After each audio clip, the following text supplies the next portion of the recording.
Muito bem. A gente vai entrar agora num tema que, assim, está na mesa, né? Porque, como a gente mostrou lá atrás, né?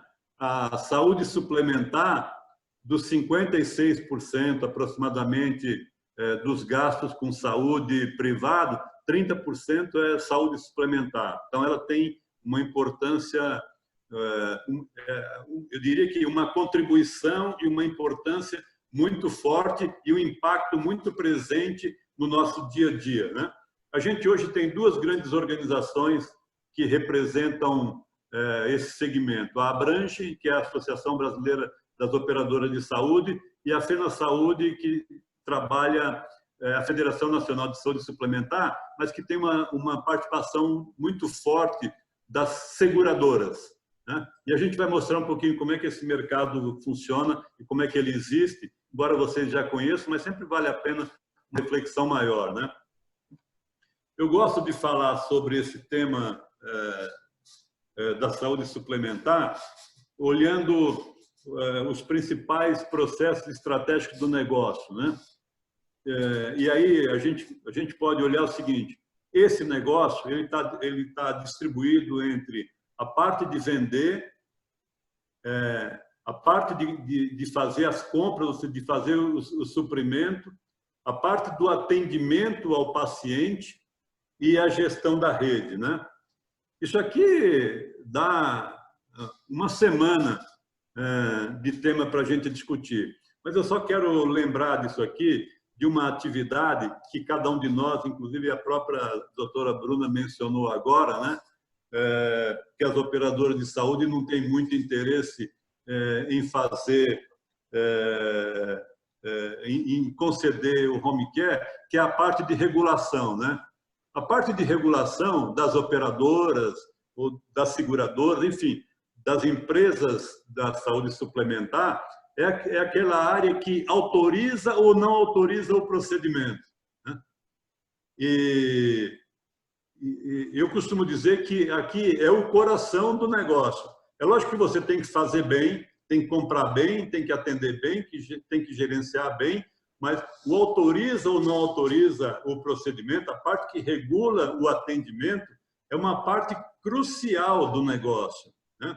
E a gente tem percebido, e lá na frente a gente vai falar rapidamente sobre Health Tech, essa é uma área em que as Health Techs, ou seja, a empresa de tecnologia voltada à saúde, tem uma grande oportunidade de participação.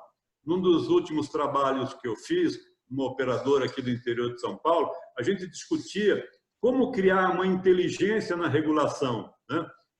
Que permita, quando você recebe a demanda, fazer uma análise rápida e verificar com que frequência aquele usuário está fazendo a solicitação, fazer o encaminhamento do usuário, não necessariamente para aquele que tenha o menor custo, mas para aquele que tenha a maior resolutividade. E esse é um tema super importante, porque muitas vezes, quando você faz o encaminhamento para o menor custo e o paciente não tem o resultado que ele espera naquela atuação, ele vai buscar outro para o mesmo problema.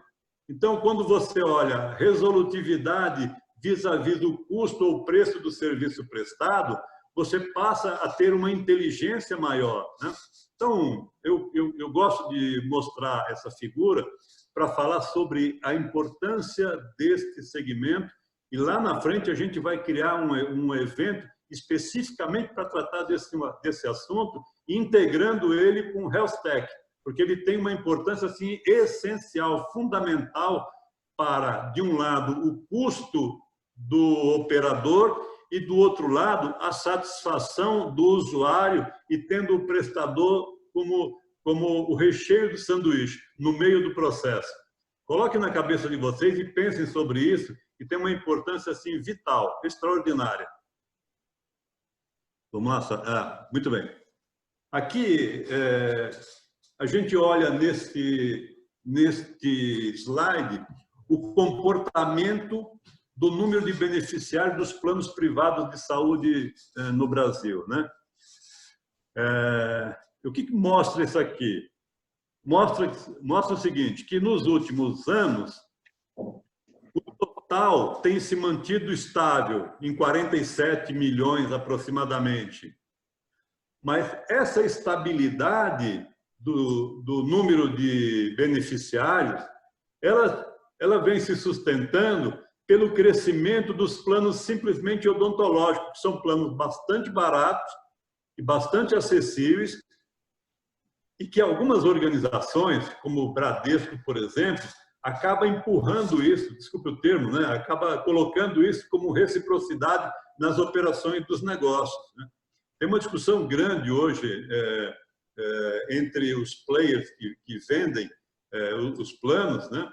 Que essas grandes organizações que têm as suas empresas de seguro-saúde, de alguma maneira, vem colocando isso no mercado de forma sistemática, né? Então, quando a gente olha, por exemplo, 19 contra 18, diminuiu a quantidade total de usuários e cresceu quase 2 milhões dos beneficiários dos planos odontológicos, né? Ou seja, o número total tem se mantido pelo crescimento dos planos odontológicos. E, como a gente sabe, são planos de baixo valor, né? E, embora traga uma rentabilidade, mas ela exige uma escala muito grande, né? Então, esse é o mercado que está estável na perspectiva global, mas que tem perdido muitas vidas quando eu olho a medicina global, né? A medicina integral, né? Pode seguir. Essa figura também é interessante, porque ela nos mostra a evolução da modalidade. Então, quando a gente olha a saúde suplementar, a gente tem que olhar a medicina de grupo, que são os nossos planos convencionais, a Mil, a Apivida, Notre Dame, né? Então, quando você olha a medicina de grupo, você percebe que nos últimos 5 anos ela cresceu aproximadamente 4 pontos percentuais, né? Quando a gente olha as cooperativas médicas, que são as Unimedes da vida, você percebe que elas perderam quase 2 pontos percentuais, né?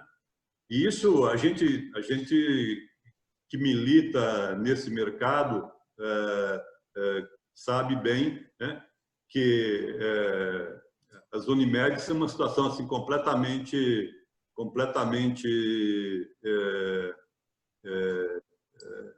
especiais, né? E tem umas políticas que não são compreensíveis, né? Tanto é verdade que a gente tem percebido ultimamente a quebra de muitas, né? Aqui em São Paulo, por exemplo, 3, 4 anos atrás, a Unimed paulistana quebrou. No Rio de Janeiro, a Unimed Rio de Janeiro, assim, a gente sabe, e o mercado sabe, então, que eu estou falando não é nada diferente do que o mercado, né? Que ela se sustenta, ninguém sabe por quê, né? Então, você percebe claramente que há uma redução nesse segmento. Quando a gente olha as seguradoras, né? Elas praticamente se mantiveram ao longo do tempo. As empresas de autogestão são os planos de saúde desenvolvidos pelas próprias empresas, né? Normalmente as grandes empresas. Elas também estão perdendo participação no mercado, né? E a filantropia, da mesma maneira. A filantropia são as santas casas, etc, etc, né? Então, que mostra isso aqui? Mostra o crescimento da medicina de grupo, né? Pode seguir, sabe? Aqui é mais os tipos de contratação. Esse é um outro tema importante, né? Porque você tem o tipo de contratação, a forma como você contrata o serviço, né? Então você tem os coletivos empresariais, são aqueles que são realizados com as organizações, né? Com as empresas. E aqui tem tem situações em que a empresa paga integral, a empresa paga parcial, né? Aí você tem os chamados coletivos por adesão, que praticamente têm se mantido. Os coletivos por adesão são aqueles planos coletivos que são constituídos por organizações que representam categorias profissionais, advogados, contabilistas, enfim. Aí você tem os individuais familiar, que tem meio que se mantido, né? O que mostra isso aqui? Mostra que os coletivos empresariais praticamente cresceram aqui 1 ponto percentual, né? Aqui são dados de dezembro, e a gente vai perceber o risco que existe nesse negócio em função do desemprego que a gente começa a viver na nossa sociedade hoje. Então, aqui não tem o impacto da pandemia, e o impacto da pandemia ele deve se materializar um pouco mais para frente, porque normalmente quando as empresas dispensam os funcionários e eles perdem o plano de saúde, e, sobretudo as empresas maiores, acaba concedendo um período de 90, 180 dias, né? E só lembrando que as medidas que foram estabelecidas pelo governo federal durante a pandemia, de redução de jornada, em algumas situações, inclusive, de suspensão de contrato, elas mantiveram os planos de saúde. Eu, por exemplo, tenho alguns clientes que promoveu suspensão de contrato com parte dos seus trabalhadores, mas manteve os planos de saúde, manteve o seguro alimentação, o vale alimentação, manteve uma série de benefícios, só suspendeu temporariamente o trabalho e o contrato das pessoas. Então, aqui tem um risco grande que a gente certamente vai vivenciar nos próximos 90, 180 dias. Aqui tem um outro ponto que é super relevante, que é um tema que tem nos perseguido bastante, que é o aumento dos planos de saúde. Quando a gente compara a variação do aumento dos planos de saúde frente a outros grupos de cuidados pessoais, a gente percebe claramente, né, o impacto do aumento dos preços e o aumento dos custos, né? E isso trouxe da pandemia, várias organizações de grande porte estavam revisando os seus modelos de saúde, de oferecer saúde aos seus trabalhadores. E alguns hospitais, o Lefort, por exemplo, aqui em São Paulo, começou a fazer contratos direto com as empresas e nesses contratos incorporar a telemedicina ou a telesaúde, exatamente para que as atividades de baixa complexidade não venham a trazer impactos substantivos nos custos, né? Porque se a gente observar aqui, os pagadores, que são as empresas, quando a gente olha lá, a grande maioria são planos empresariais, os pagadores chegaram à situação de falar, opa, peraí, não dá mais, não há mais como assumir esse aumento exorbitante de custo, né? Embora 2019 tenha sido o menor aumento de custo dos últimos 6 ou 7 anos, mas mesmo assim muito superior à inflação. Aqui mostra um pouquinho do que a gente já falou, né? Saúde e cuidados especiais em relação a outros tipos de aumento de custo durante o ano passado. Pode lá. Então, esse mercado é um mercado também que está num processo forte de consolidação e de aceleração. Hoje são mais ou menos 750 operadoras, aqui já foi quase 2.000, 1.900 aproximadamente. Desse número aqui, esse é um dado recente que a gente teve, de uma organização que faz estudos, a gente já tem, nos últimos meses, quantos quebraram? Pode passar, Sara. 52 foram liquidadas, 52 estão com problemas financeiros graves hoje na Agência Nacional. A Agência Nacional é uma organização do governo que controla a Agência Nacional de Saúde, né, que controla toda a saúde suplementar. Algumas estão melhorando um pouco. Se a gente observar, o número de operadoras com acreditação, ou seja, com processos de trabalho acreditados internacionalmente, é muito pequeno, né? E é um mercado que tá num processo muito forte de consolidação.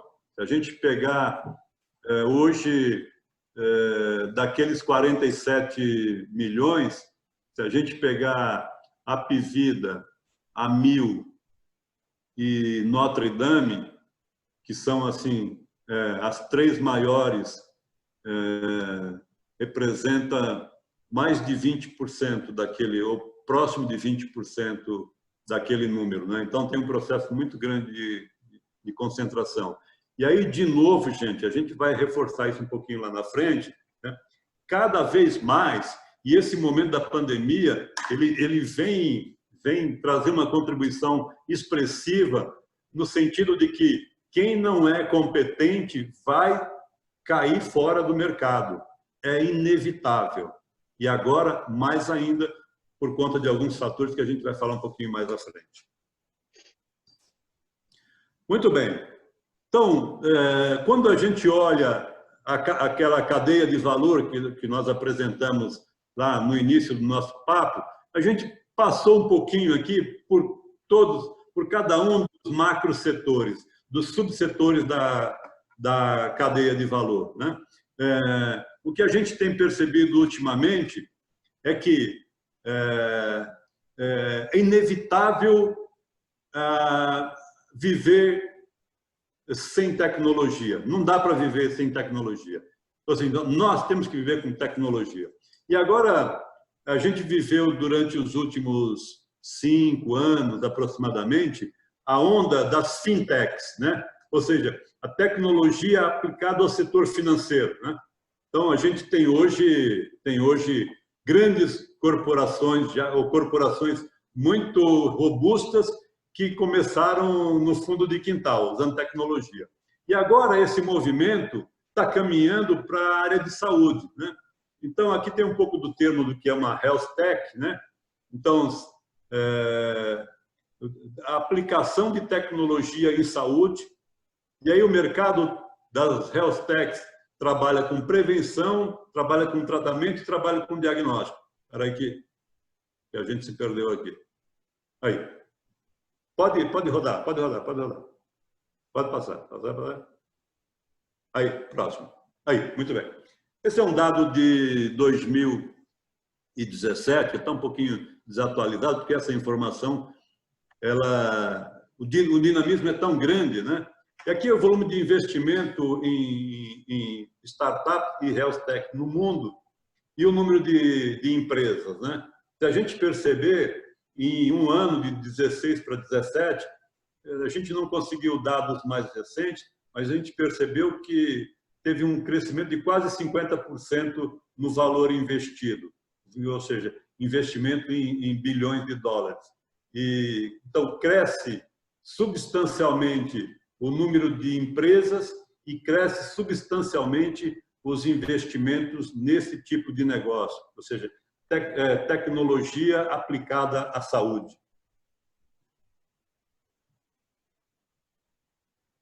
Então, vamos dar uma repassada aqui em alguns temas que acho que vale a pena, né? Os gastos crescem no mundo cerca de 5%, né? Então, há um crescimento contínuo nos gastos com saúde.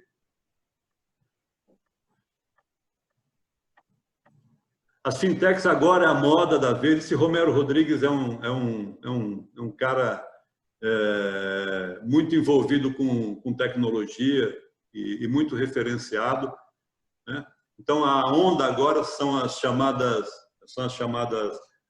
health techs. E a tecnologia está nos batendo aqui, né?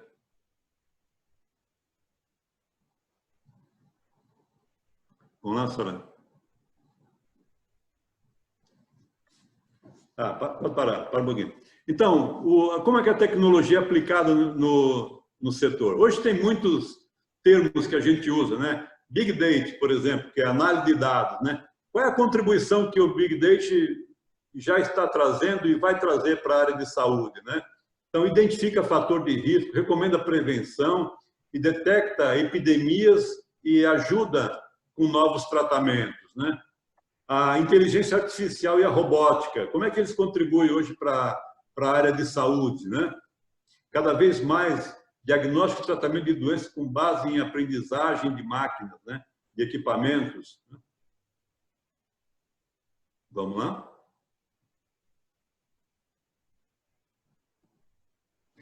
Os mobiles.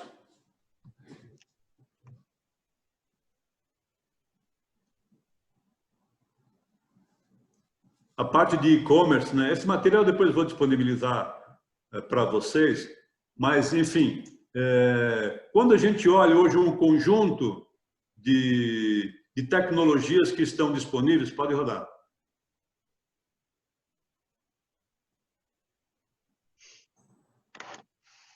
A telemedicina é a bola da vez, né? A telemedicina hoje, e aí, na nossa opinião, é irreversível, não volta mais, não volta, não tem como voltar mais. Porque quando a gente olha, por exemplo, um país continental como o nosso, quando a gente olha aquela deficiência de profissionais médicos que existem, sobretudo nas regiões norte e nordeste do país, né? E o esforço que grandes corporações, como o Einstein, por exemplo, como o Sírio, como as grandes corporações privadas que estão apoiando cada vez mais as instituições públicas, né? A gente acha que é irreversível, vai se fazer algum ajuste ou um ajuste de alguma maneira, mas não volta, porque o novo mundo que virá depois dessa pandemia é um mundo completamente diferente. É um mundo que muita gente acha que vai ter um misto, mas a tecnologia vai acelerar a inserção de tecnologia no nosso dia a dia, já está acelerando, deve acelerar mais ainda a inserção de tecnologia, né? E aí tem os wearables, por exemplo, com dispositivos como relógio, pulseira, né? Dispositivos acoplados em roupas, enfim. Estamos vivendo a era da tecnologia irreversível na nossa vida.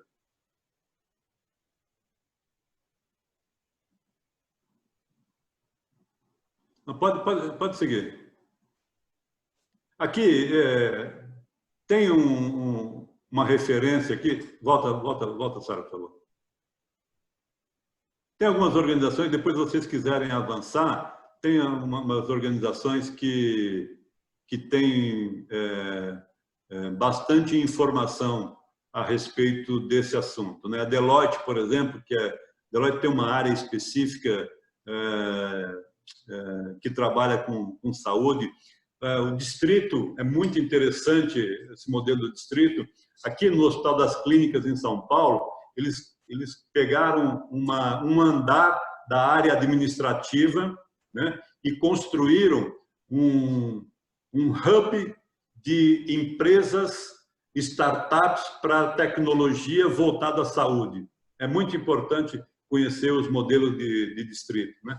Tem essas outras organizações, vale a pena a gente avançar um pouco no conhecimento. Muito provavelmente a gente vai inserir em algum momento uma abordagem específica sobre esse tema, porque ele é muito importante, ele é relevante. Esse encontro de hoje, a expectativa foi dar uma visão geral sobre o tema, mas eu estava conversando e tem uma pessoa que vai participar conosco, que é o Carlos Sá. Carlos Sá vai ser um dos nossos condutores, e ele vai falar na área de tecnologia. O Carlos foi presidente de grandes corporações na área de tecnologia e hoje tem uma atuação muito forte em tecnologia voltada à saúde. É imperdível esse tema. Nós vamos trabalhar isso lá na frente, quando a gente falar em tecnologia, e o Carlos é muito especialista nesse assunto. Vai ser assim, muito proveitoso. Vocês podem estar certos disso.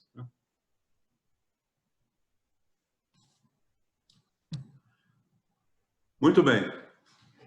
Então, assim, vamos dar uma passada geral. O que a gente fez aqui? Fez um panorama do antes do Covid. O AC não é antes de Cristo, é antes do Covid.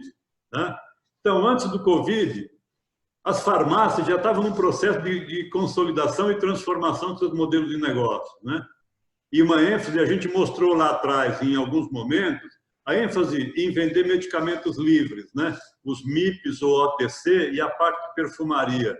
Então, as farmácias hoje, na verdade, elas estão se transformando cada vez mais num hub de produtos voltados para a saúde, mas com perfumaria e com produtos complementares à saúde, né?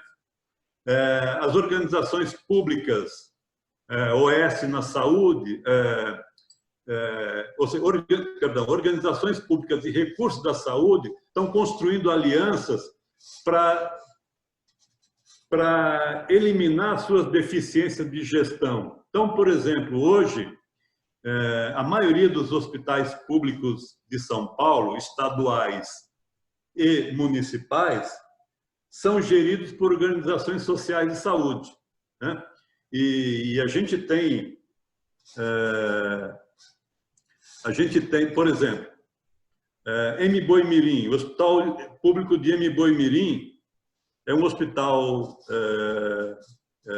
estadual que é gerenciado pela organização social do Einstein. E agora, na pandemia, um grupo de grandes empresas, como Gerdau, Ambev, dobrou a capacidade do hospital. O Santa Catarina, aqui em São Paulo, faz gestão de umas 15 unidades de saúde. O Einstein tem outras unidades, o Sírio tem outras unidades. Então, e a gente tem algumas OS, tem uma OS que é a maior organização social de saúde, chama SPDM, né? Enfim, as deficiências de gestão das organizações públicas, elas estão sendo suprimidas ou estão sendo ajustadas pela atuação da iniciativa privada. Né?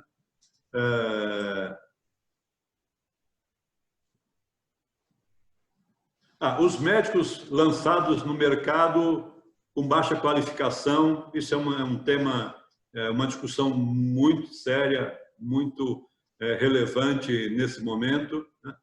Pode seguir. Os desperdícios, a gente já falou um pouco sobre desperdício, esse é um ponto importantíssimo. A gente tem que trabalhar isso. Existem cálculos que falam em desperdício na faixa de 20% a 30%. Isso acontece no mundo todo, mas aqui no Brasil não é diferente. E ele acontece na perspectiva do profissional médico, nos hospitais, nos laboratórios, nos fabricantes, mas, sobretudo, nos usuários. Né? Quando a gente vai a uma consulta médica e aí compra o medicamento e não usa o medicamento de forma adequada, nós estamos desperdiçando, porque não teremos os benefícios que aquele medicamento pode trazer para cada um de nós. Né?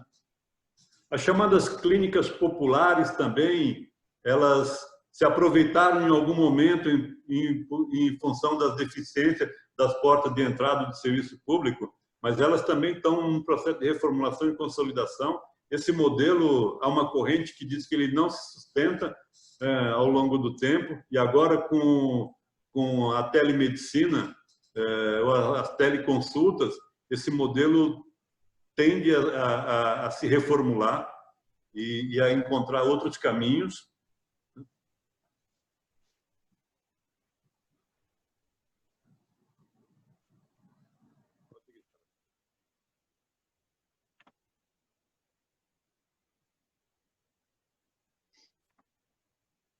E qual é o panorama durante o Covid, né, que a gente também acompanhou, né? Uma forte concentração nas demandas de Covid e uma baixíssima demanda nas outras, né? Ou seja, as pessoas deixaram de sair de casa, deixaram de ir ao médico, deixaram de fazer consulta, deixaram de fazer pequenos procedimentos, né? Houve uma busca muito grande de suprimentos para a Covid, porque como a pandemia foi mundial, né, faltou suprimentos, e aí essa guerra toda, né, os preços aumentaram de maneira assim, absurdas, né? E a gente percebe hoje que já existe uma certa estabilização, seja na parte de suprimentos, seja na parte dos próprios testes, né? No início, quem oferecia teste cobrava o que queria, agora você já percebe que há um aumento na oferta de teste para a Covid e os preços tendem a se equalizar. Um reconhecimento do profissional da cadeia de valor de saúde, e a busca de fontes alternativas para os laboratórios praticamente fecharam, laboratório de análise clínica, né? Laboratório de, não os farmacêuticos, mas os laboratórios de análises, né? Praticamente fecharam, então começaram a buscar alternativas de atendimento. Fleury, por exemplo, tem uma empresa, está juntando com uma empresa de consulta, porque a consulta é que gera a demanda para o laboratório. Então, esse pessoal está buscando alternativas.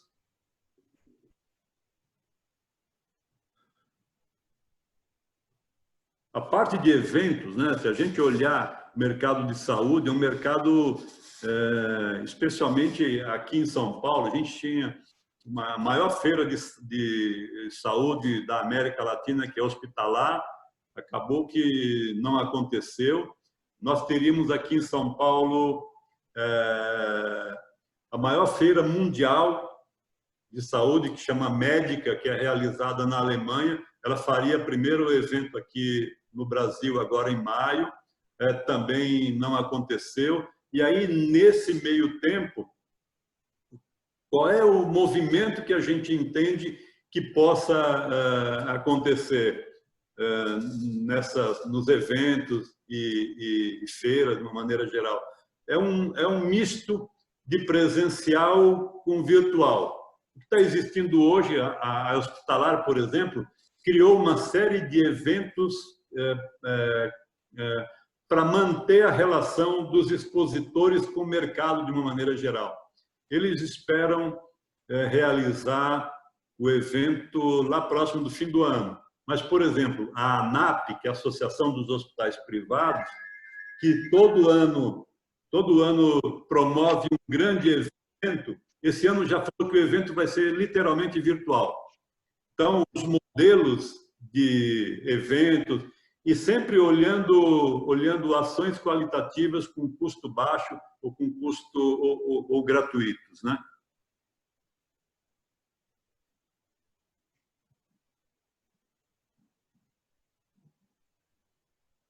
A saúde suplementar está acontecendo uma criação interessante, porque como as pessoas não saíram de casa, a demanda... Vamos lá, Sara.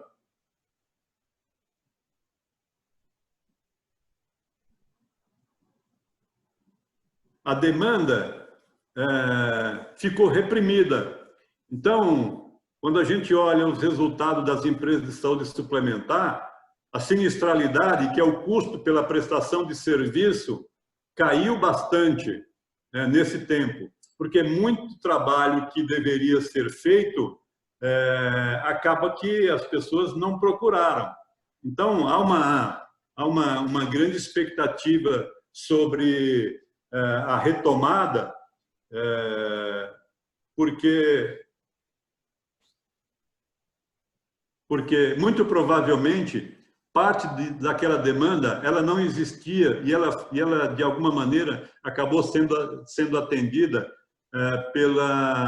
pelas teleconsultas. Então, é possível que os custos das empresas de saúde suplementar reduzam não só nesses tempos aqui, mas mesmo no retorno, por conta dessas mudanças que estão acontecendo. As indústrias de equipamentos e materiais também reduziram, porque a atividade se concentrou muito em Covid, né? Os fármacos, a gente mostrou lá atrás, né? Aumentou o consumo, sobretudo aqueles de livre circulação, livre venda, não precisa de receita, né? E a parte de perfumaria também. Pode seguir, Sara.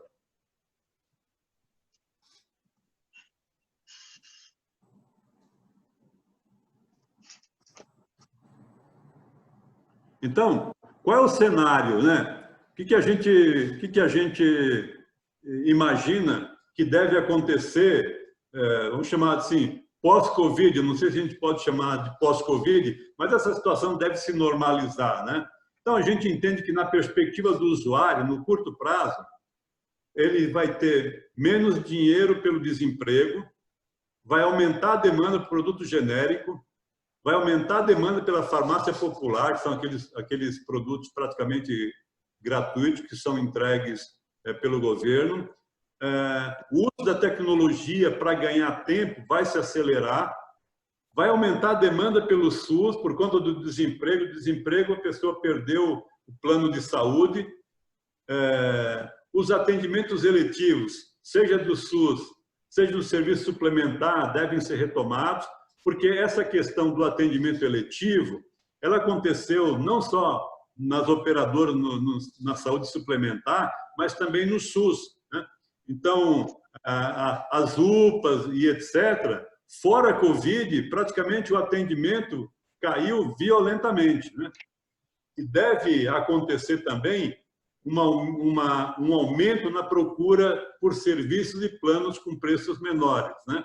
Então, olhando no usuário, no curto prazo, a gente entende que esse é o movimento que deve acontecer. Quando eu olho numa perspectiva de médio e longo prazo nos usuários, o que a gente imagina, né?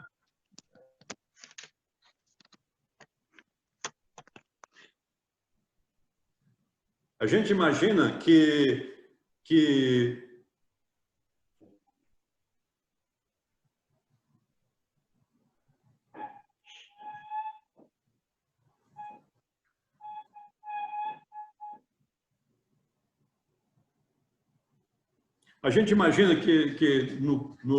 no médio e longo prazo, os usuários eles vão olhar mais a questão da consciência sobre os cuidados pessoais e sobre desperdícios, né? Essa pandemia nos trouxe assim a possibilidade de uma grande reflexão sobre os cuidados que devemos ter, cada um conosco individualmente, e ter uma atenção muito redobrada para desperdício de todas as naturezas, sobretudo na saúde, né? E ela também deve nos trazer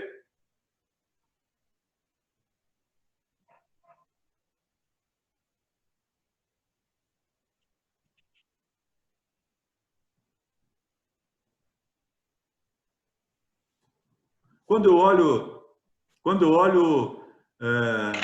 na visão das empresas, das organizações, qual é o cenário que a gente enxerga que deve se manter durante os próximos meses, né? Uma redução na demanda, nas receitas e nos resultados das organizações. Um aumento na inadimplência e na perda de clientes. Escassez de capital financeiro, capital de giro financeiro. Isso, como consequência, vai trazer um aumento na competição entre os players. Um aumento na demanda pelo SUS. Uma pressão de custos e preços. Isso porque, se de um lado as pessoas têm menos capacidade de pagar, elas vão procurar opções de preços mais baixos e as organizações devam olhar a parte de custos. O aumento na demanda dos usuários pelo embarque de tecnologia, os novos tipos de doenças, né? Então, a doença mental é um tema assim muito presente hoje, uma preocupação muito presente, encurtar o tempo de desenvolvimento de novos produtos, de novas soluções. Não dá mais para se pensar em tempos que se praticava no passado para desenvolvimento de produtos. A gente está olhando os movimentos, por exemplo, que estão acontecendo em vacinas, em teste de produtos, né? Então, o tempo que se gastava antes para disponibilizar um produto não dá mais para viver com essa realidade. É preciso ser rápido, ser ágil, né? Estar muito presente às demandas e às necessidades. Então, quais são as sugestões e recomendações que a gente faz daqui para frente, né? Para as organizações e para cada um de nós também como pessoas, né? Absoluto rigor no fluxo de caixa, priorizar naquilo que gera riqueza, ou seja, gastar naquilo que seja absolutamente importante. Nós temos que rediscutir os modelos de negócio, temos que criar fontes adicionais de geração de receita. Isso, gente, vale para os nossos negócios e vale para a nossa vida individual. Olhar aquilo que a gente faz, os produtos, as soluções que a gente vende, que não traga riqueza. Aquilo que não traz riqueza, e trazer riqueza é assim, aquilo que o benefício daquilo que a gente faz tem que ser superior ao custo de fazer. Se não tiver benefício, a gente tem que deixar de fazer, tem que deixar de lado. Identificar e se organizar para a jornada do cliente, a jornada do paciente, a jornada do consumidor. Cada vez mais nós precisamos olhar o cliente como uma referência de tudo que a gente faz e de todas as nossas ações. Praticar o que a gente chama de adaptabilidade ou flexibilidade nos negócios, né? Não dá mais para ser inflexível. Nós temos que estar acompanhando dia a dia o que está acontecendo e fazendo as adequações e os ajustes. Acelerar a implementação de tecnologia e processos ágeis, né?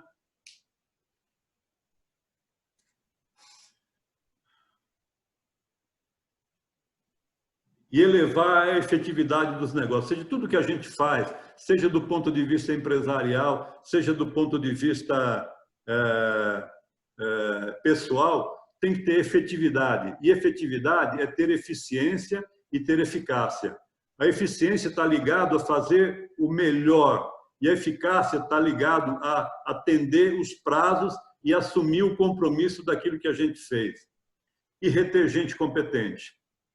Não podemos correr o risco de perder gente competente. No nosso trabalho, na nossa atividade, as pessoas que nos cercam precisam ser competentes. E cada um de nós tem que estar muito ligado a melhorar a nossa competitividade. E esse evento, esse trabalho que a gente está desenvolvendo, ele tem como pressuposto contribuir para melhorar a nossa competitividade, para melhorar as nossas habilidades, e aí, na medida em que melhora as nossas habilidades, se a gente aplicar isso de forma construtiva, nós vamos nos tornar cada vez mais competentes. Quero encerrar esse nosso papo. A gente aprendeu hoje bastante sobre o uso da tecnologia e a gente viu que nós temos que melhorar, inclusive, aprimorar, na verdade, a nossa atuação em tecnologia, mas isso vale para tudo. Na verdade, nós temos que diariamente aprimorar tudo aquilo que nós fazemos, né? Nós estamos indicando aqui algumas literaturas que a gente acha extremamente importante. Esse livro do Michael Porter, ele é referência mundial, né? E é utilizado hoje por grandes organizações, né? Repensando a saúde, né? E aí eu quero concluir esse nosso papo, além de agradecer demais a presença de cada um de vocês, né? E dizer que nós estamos à disposição. Material que a gente apresentou, nós vamos disponibilizar para vocês. Algumas referências que nós discutimos, nós vamos encaminhar também para vocês. Estamos à disposição. A Sara é o nosso ponto focal, né? Vocês podem fazer contato conosco quando desejarem, para a gente avançar nesse trabalho. A gente quer pedir a vocês que, se puderem, compartilhem essa experiência com as pessoas das suas relações, e as pessoas poderão participar dos próximos encontros, né? No próximo sábado, a gente vai ter uma abordagem muito interessante sobre competências. O André D'Ameto é uma pessoa que eu conheço há muitos anos, é um cara assim, excepcional, e ele vai falar sobre competências, e uma competência fundamental hoje, que é como tratar a relação com as pessoas diante desse ambiente que a gente está vivendo, né? Eu queria me despedir de vocês com essas duas reflexões. Uma é um livro interessante que eu li, de uma pessoa que era parte da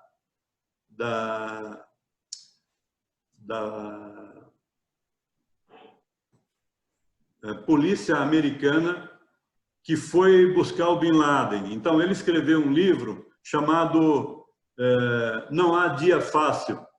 E ele diz que o único dia fácil foi ontem. O que significa dizer? Significa dizer que a gente todo dia é desafiado a novos conhecimentos, a novas experiências, a novos convívios, né? E a gente tem que olhar a vida dentro dessa expectativa de que nós temos que ser útil para a família, nós temos que ser útil para as pessoas que estão ao nosso lado, nós temos que ser útil para a comunidade e nós temos que ser útil ao país. E, finalmente, o Silvio Meira é um cenarista brasileiro, um cara brasileiro fantástico, que trabalha com a construção de cenários e voltado à tecnologia.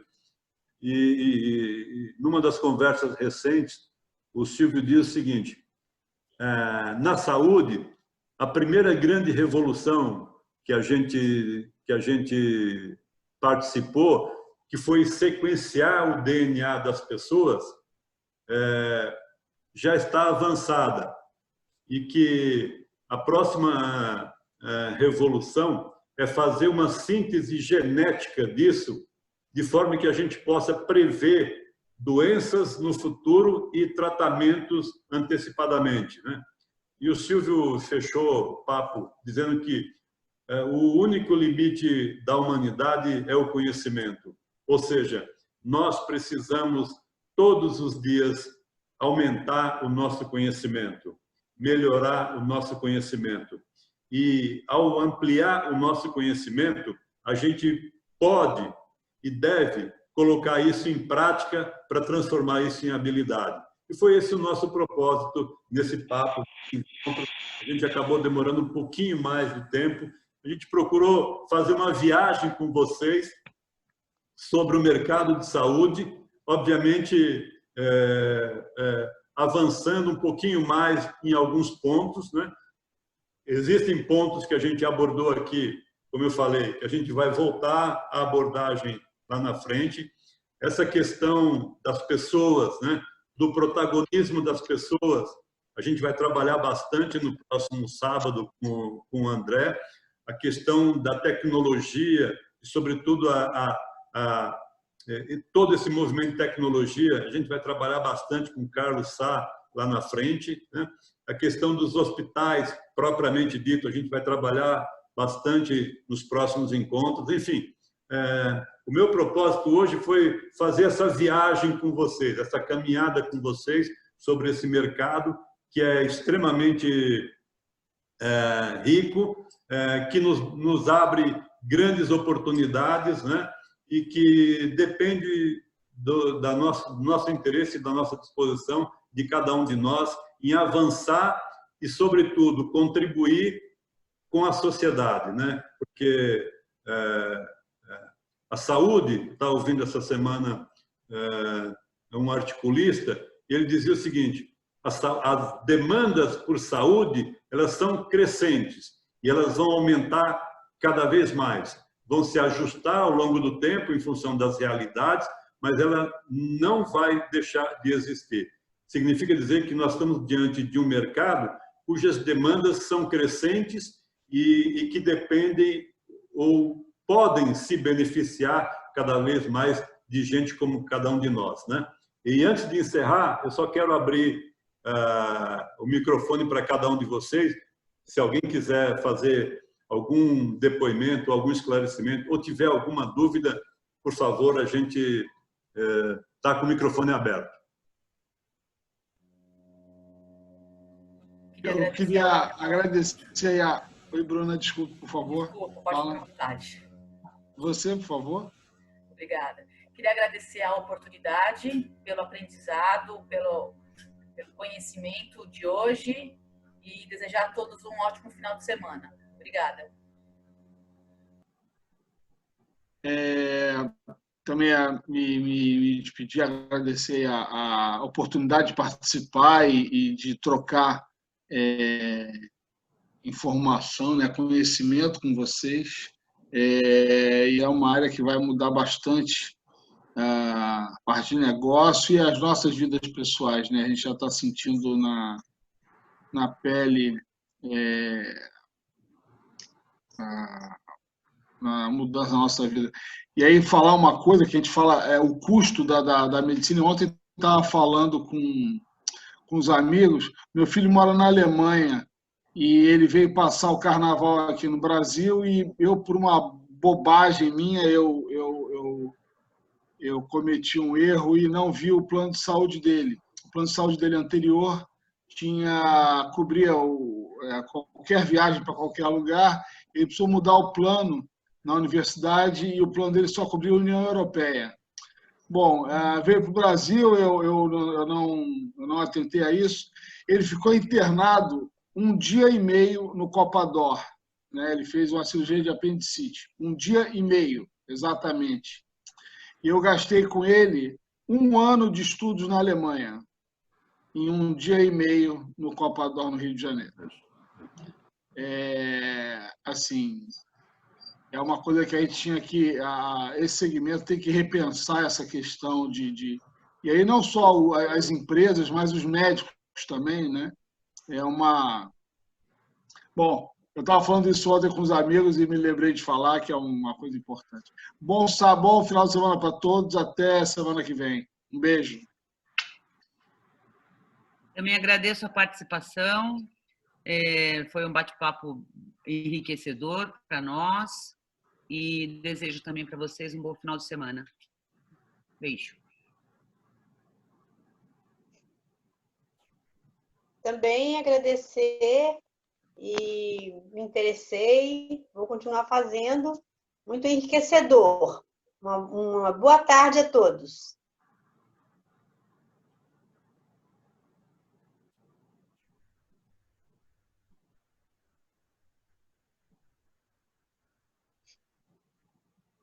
Legal.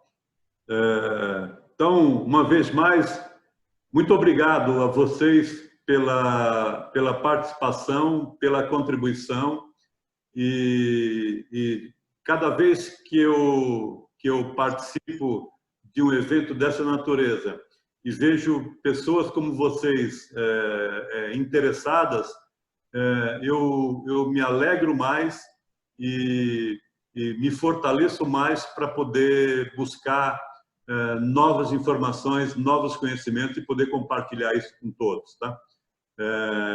Que vocês tenham um ótimo final de semana. Se puderem compartilhar, de novo, o vídeo vai ficar disponível, a apresentação que eu fiz está disponível, alguns materiais a gente vai encaminhar para vocês e a gente está seguro de que ao longo dos próximos encontros outras pessoas vão se incorporar e o propósito é exatamente esse.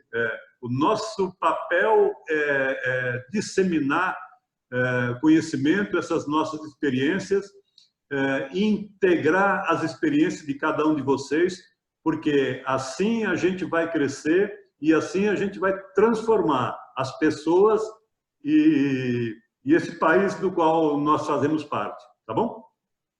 Tenham todos um ótimo final de semana e um grande abraço. Sara, muito obrigado a você. Sara é o nosso